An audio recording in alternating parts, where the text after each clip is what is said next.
Well, hi, my name is Bob. Just Bob. uh, I've been told that I need to make a story, tell my story, tell my life. I'm 75 years old right now. Um, so that puts my date of birth back in 1951. And things were much different back then. But then my whole life has been much different. I was born in Minnesota, 1951. And most of the people that know me really don't know me much because I haven't told my story before. Um, Not even to family members because it just, well, for one thing, I didn't think they'd understand. But anyway, when I started out, and just a normal everyday kid, and when I was 5, I got hit by a car, and that changed my entire life because after the getting hit, I wasn't here. I never it like it didn't I didn't die, but I wound up in the hospital for I don't know how long.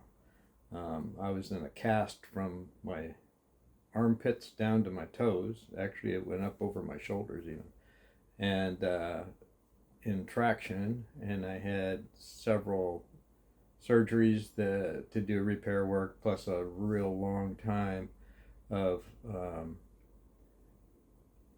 doing other things, the rehab type things. I had to learn how to walk all over again and all of that. So it was an unbelievable experience, but I came back with no memory of actually what happened because it wasn't I wasn't supposed to. So my first memory for most of my life was stepping off a train in a little town in southeast Montana near Billings, and my dad grabbed me up underneath the arm under my arms, lifted me off of the step, and set me down on the deck of the depot, and we were getting off the train. It was about 1 or 2 in the morning, and it was so strange um, because coming out of Minnesota, and I had no memory prior to that. I don't remember the train trip. I don't remember anything that happened prior to that moment. So even though I was walking and talking and living, I wasn't there. I was somewhere else. And the memories of that were also hidden. I knew that at some point I would understand this all, but it wasn't going to happen until the time was right. And that time became right when my wife passed away, and that was in 2015. Now, it had been throughout my life, I'd have little remembrances of things that I couldn't put a time or a date or anything to. Um, but if it was prior to that getting off the train, which would have been in late 1956, I believe it was. It would have been 50. I got hit in this like Easter time of 1956. So I was 5, and then my first recollection was right before my sister's birthday, which was October. So from Easter till October, I have no recollection of what was going on. But the memory I have was of this light. I even did a painting. I've been trying to paint that damn light my whole life. It hangs on the wall over here. But it was just a light, and but it was so much more. It was colors you can't describe. It appeared to be white or silver or gold or blue or pink or any color, but yet there were colors that you couldn't even describe, and it had a feeling, a warmth, and a knowing that you were safe. That feeling stayed with me whenever I saw that something that reminded me of that light. I would get the feelings that I had then. But I remember one thing that came back to me when I came back was the moment I got hit by the car. I remember turning and seeing the car and then being out of everything, just being somewhere else. And then a voice told me that I was on the way to the hospital and that my father was with me. Well, turns out later in life when I talked to my dad, I said, well, you were in the ambulance, weren't you, when I made my trip? And he goes, no, I didn't get home till 6 o'clock that night, because he was at work when it happened. And so I was talking to him about that, and he was 96 or 97. He was still 97, I think, when that happened. He died right before his 98th birthday. And when I started explaining it to him, we had some really nice talks because it loosened him up. He was pretty much an atheist. He claimed to be. He didn't believe in anything. He used to tell me, he says, no, it's just lights out. That's it. It's a wrap. And, but when I told him about that light, and he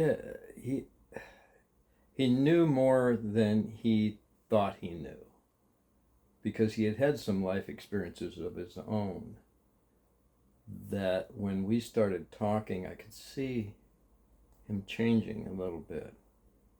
And so in the end, he told me again, he says, well, I don't know. He says, well, it's probably just, it's over. You're done. Everything goes black.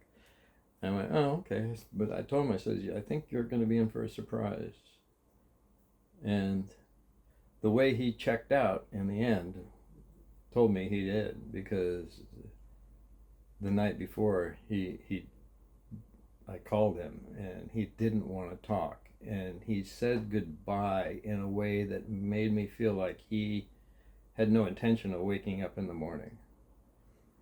And then that next morning, I got a call about noon. I was down in Cottonwood, Arizona, and my niece called me to tell me that he had died that morning. And it was a story of its own, because he just got up out of bed and they needed to help him into a wheelchair. But I didn't know, but I learned later that they were taking him to the doctor's office to inform him that they were going to have to amputate his foot. I think they told him that the night before, because I know my dad pretty good. He wouldn't have wanted to stay around with that condition. So it was kind of a neat thing to be able to tell him that. But my whole life, I've been just, it's like I have laid out my life plan before I was ever born. And the more I lived in this life, the more often memories would come back to fill in some gaps. But they always had to do with whatever it was I was doing at the moment. Something like deja vu would click, and all of a sudden I'd have this feeling that I knew something that a moment ago I didn't. And it was a really interesting life growing up. I was given a couple of things that really made my life both difficult but also interesting, because one of them is I'm dyslexic, and the other one is, much to my mother's hatred, I would bet, because it tormented her to no end, is that I have ADHD, and it's really, it was, as a kid, it was something else, man. I burned the candle at both ends most of my life, and I've never had a fear of dying.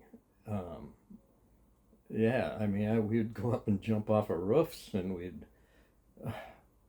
I remember, as a kid, I was 10 years old, living in Montana, and we went on our bikes 15 miles up to the next town. We then went over to the Yellowstone River, which is a pretty wild river in some places. It's the only river, I think, left around the United States, major river that ties into the main systems, because it goes right into Missouri.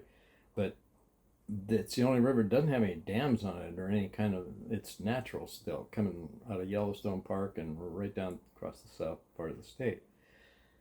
So anyway, we went up to a town called Columbus, and near there, and down to the river.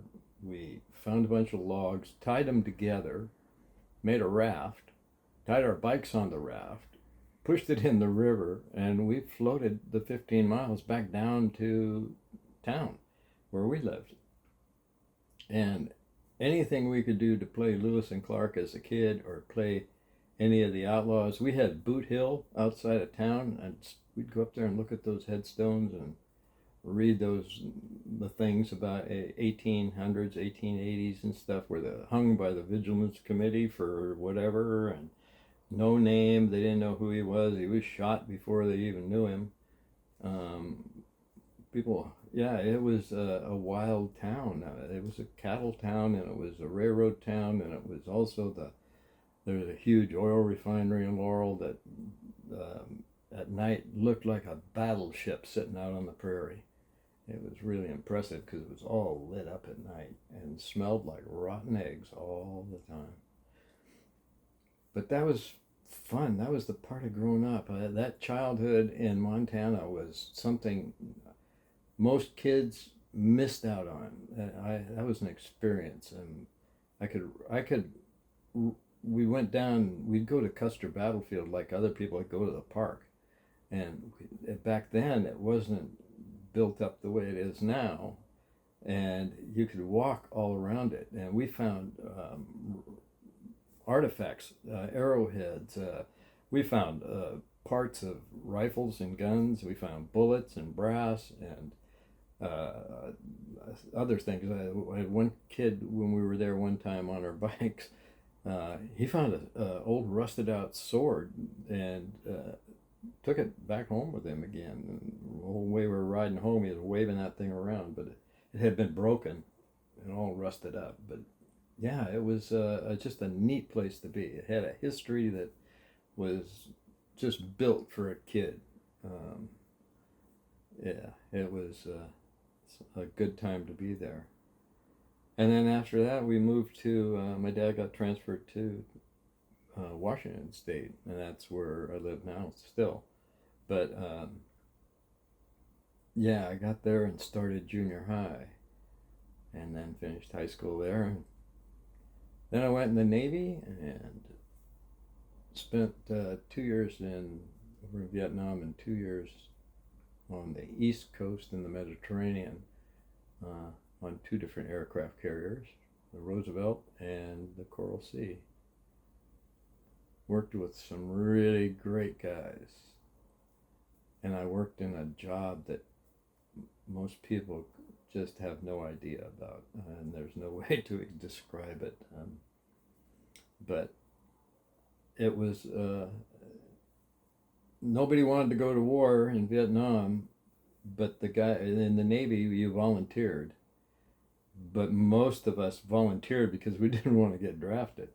And I made out. I mean, when I made petty officer, I got a job where I was living, working in my regular off-duty job. When we were on duty, we were in our workstations, but in between, you still had other jobs to do, and mine was to be in charge of charts and stuff for the whole. We had the entire world in drawers on big charts. Every spot in the ocean, we had to maintain them and update them and all that. Well, that was a place called the Flag Bridge, is where they kept this stuff, and so me and three other guys, we were assigned to that as our workstation. And oh man, it was the admiral's quarters. We had a huge bedroom up there, and we had a couch and our own area with the outside. We could walk outside. We could go out. The bridge was glassed in, but it was right there. We would go out and sit there and do a lot of our paperwork and stuff. But that made the living really different for me than it was the other guys, because we kind of, the four of us, moved out of the berthing area altogether. We went and got hammocks, so we could hang them up during the night and sleep in the hammock, and then we'd roll them up, put them away during the day. So if we had an inspection, they wouldn't find them. So that was intriguing. And then when I came out of the Navy, I went on to be a deputy sheriff for a while, and spent about the next 10 years after that working in private law enforcement. Worked at the Bond, worked at Nordstrom's. Then I got into real estate and construction and sales and all of that. And then I got married in 1980, and that lady was my soulmate. I mean, God, we were partners when we worked in security work, retail. We would work undercover and work around the store. We'd just walk around all day long pretending to be shoppers and looking for shoplifters. And it was such an experience that other people just have no idea that a job like that even exists. But to go to work in the morning, and during the day you get into chases and you get into fights and you arrest people, and I even didn't get shot at, but I had a gun pulled on me more than once. But then that had happened before too when I was a cop. But it's just that work was so interesting because you were spending your whole time as an observer, and that was it. And you became really good at observing people and how they act and react, and just the whole perspective of life changed for me a lot working in that job. Sometimes I just sat and laughed, and other times I get so mad I didn't know what to do. But that's just life. And then I lost my wife in 2015 after 16 years of breast cancer. And that changed me immensely. That loss just kind of really took the wind out of my sails. I had no motivation to do much of anything, and I pretty much didn't. I closed into myself. I went and got a motorhome, and I spent a year and a half driving around the country in that motorhome. And that was a lot of fun. It was really interesting. I did paintings and photography all around the country, just me and my dog Cricket in a 30-foot motorhome. And it was a really neat way to live. I came back here, and I just built a house, and we moved into it right before Thanksgiving in 2015. And on the 14th of December, she died. So we didn't even have a month in that house. And I couldn't stay there, so when I came back with the motorhome, I'd rented the house out while I was gone. And I came back and sold it. But then I turned around and designed another house and had bought a piece of property and put it on there.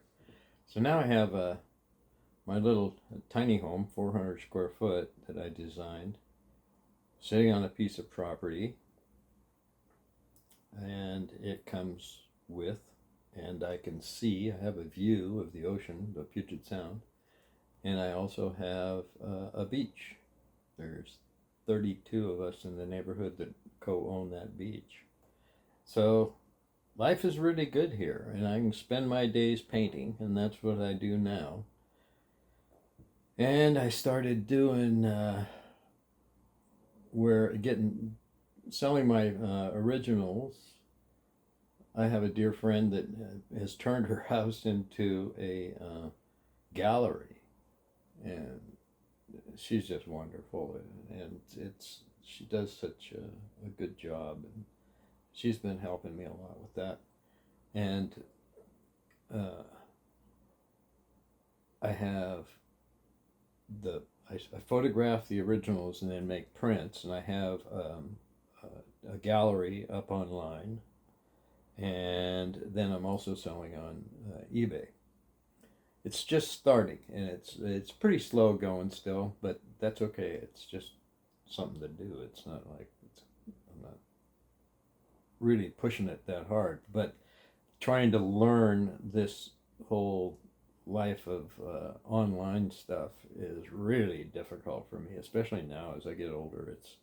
The eyesight's not right. I got a tremor in my hand, and so that makes it more difficult to paint. And also to do the computer work, I start writing, and all of a sudden I got a Z Z Z Z Z or something like that because my finger keeps twitching. Anyway, this is my first time doing a video. I don't know if it's going to work out or not, but anyway, here it is. That's me in a nutshell. I would like to come back periodically here and do some other talks about things, maybe discussions of whatever. I'm very much into spirituality, art. I get very involved in the politics of life, but the spirituality part of me has led me to being more of in the middle and not trying to take sides. But boy, it really is hard to do right now because the other side just seems to be so dark. But anyway, it's a time that was supposed to be coming, and it came, and here it is. So now we get to experience this. And no matter how much we feel like we're under attack, we really are just experiencing a change. Everything is changing. The society we've lived in all these hundreds, thousands of years is becoming something different. At least that's my belief. And there's a lot of things that I know now that I never had an idea about because, like I said, a lot of that stuff that I was not aware of, that I wasn't allowed to remember, is now coming out. And a lot of things have come out. A lot of things. So I'll talk about those from time to time too, as topics come up. I usually like having a dialogue with somebody when I'm doing things like this. I like talking about things, but to sit here and just talk it with me to myself is doable. I live alone. I talk to myself a lot, but it's I don't know. The topics might not be as interesting because I can get off on a physics kick for a long time. The neatest thing I found is I have one of those Amazon, I hate to say the name because you'll come on when I say it, but Alexa, and that is really a neat thing in a way because I use it differently. It's like I can have discussions with myself through that, but I get feedback, and I can ask anything pretty much, and I'll get an answer to a question, and then I can take the question and have a dialogue about it. That isn't likely here. I gotta get used to this, talking on this thing, because I'm not very photogenic, and I am also not comfortable, but it'll go away. I mean, I stood in front of people pointing a gun at me, and that wasn't comfortable. It worked out. So anyway, I'm just Bob. Artistics Impressions by Bob Routh is the company, the art stuff. I'll be showing it to you, and maybe even doing some painting while we're talking. I'm just playing it by ear, but I hope you enjoyed it. Thanks a lot.